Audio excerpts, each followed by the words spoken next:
কাল যেহেতু বাসায় যাবে এত রাতে লাগেজ গোছানো কি আছে? তোমার প্রবলেম আছে আমি যদি এখন গুছাই? না, আমার প্রবলেম নাই, কিন্তু কালকেই কেন যেতে হবে? আর 3-4 দিন পর গেলে হয় না? মানে এই মুহূর্তে যদি সবাই বাড়ি ছেড়ে চলে যায় বিষয়টা দেখতে কেমন লাগে? পাহাড়, that's none of my concerns. আমার এখানে দম বন্ধ হয়ে আসতেছে। আমি সারাক্ষণ শাড়ি পরে ঘোরাঘুরি করতে হয়, তুমি জানো আমি শাড়ি পরে থাকতে পারি না। কতদিন জিম করি না, সুইমিং করি না, আমার এখানে অনেক প্রবলেম হচ্ছে। ওদিকে চাপো, সরো। আমাদের সমস্যা কি জানো? যে মানুষটা দুর্বল তার দিকে আমরা সহজে আঙুলটা তুলি।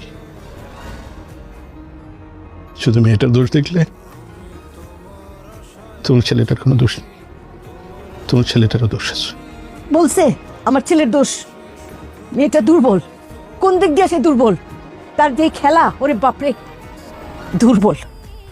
কতখানি চালু মেয়ে হইলে পরে সাথে সাথে তার বয়ফ্রেন্ডের ভাইরে মন গলায় বিয়ে করে ফেলতে পারে। মেয়ে নাকি দুর্বল?